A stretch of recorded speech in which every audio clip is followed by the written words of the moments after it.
Alright guys, so welcome to the workout for Tuesday the 14th of April. What we've got today is benchmark workout, Blackjack. So a couple of weeks ago we did the workout, the sissy test, which is an old school RKC workout where you go from 20 to 1 of kettlebell swings and burpees. This is like the anterior chain version of the sissy test. So again we have the same rep scheme, 20 down to 1, this time push-ups and ab mat sit-ups. It's called Blackjack. Because you're going to do 20 push-ups, you're then going to do 1 ab mat sit-up. You're going to do 19 push-ups into 2 ab mat sit-ups. So every single round adds up to 21 repetitions. Genius. So the big thing again is it's a fairly simple, straightforward workout. Push scalings for individuals, you can go down, you can go up with it. Again, for those people who are getting really good at push-ups, you might want to challenge yourself and go a little bit harder with it. But at the end of the day, it's still going to be an awful lot of repetitions. So think carefully before you scale upwards. We want to be able to maintain this as a fairly steady workout without too much breaks. So scalings and limitations. Push-up scalings. We're going to make sure that whatever your scaling is, whether you're going down, whether you're going up, we've got good mechanics. We'll go through what good mechanics are in a second.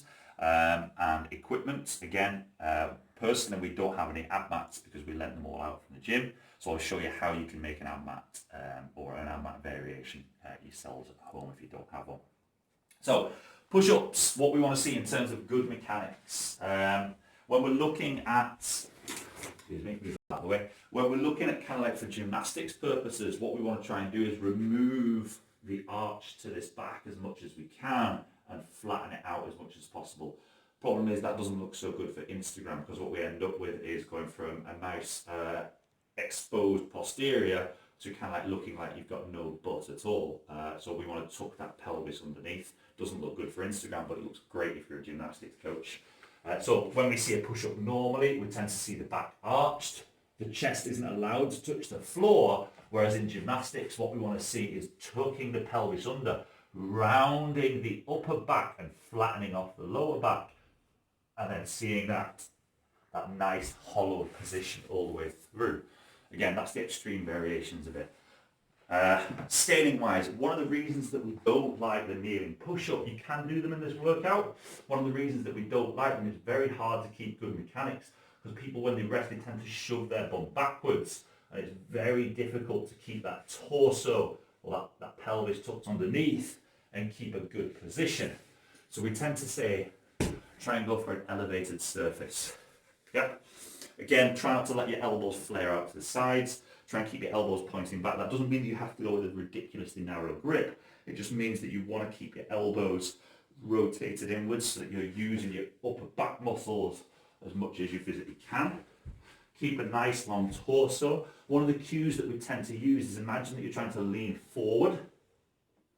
Yeah, so you're trying to touch your chin over the edge of the bench rather than trying to touch your face down towards where your hands are. So it's lean forwards and then back up again. Okay, so for making your homemade ab mat, you'll just need a big towel, like a bath towel or a beach towel. What we do, start off with it. Oreo's going to help me. I think she's just realised that I've just used this for a shower and it's still damp. I tend to say, like, depending on how big it is, you want to make it about the same width as an ab mat. So we'll generally fold it into thirds.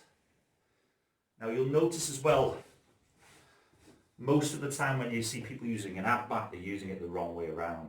You've got a thick end and you've got a thin end. The thick end is what goes towards your lower back, yeah, and the thin end is what goes towards your upper back. So what we're going to try and do is we're going to roll this past halfway on one side and then roll it with a short end on the other. So we're just going to roll it up past halfway so that we've got a thick end, and then we're going to roll it up on the other side just a little bit less so that we've got a thin end. So we're going to roll it back and then we've got a homemade ab mat. Remember, that's for where your bum's going to go, that's where your upper back's going to go, and it allows us to be able to keeping that nice neutral spine. It allows us to keep that pelvis in a good position all the way through. Up to you what type of sit-ups you want to do. For me, I tend to like straight leg sit-ups. get a foot of kind of like compression in there as well.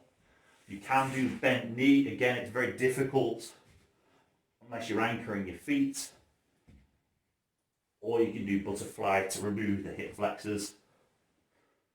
Yeah, or should we say, remove the rec fems for use.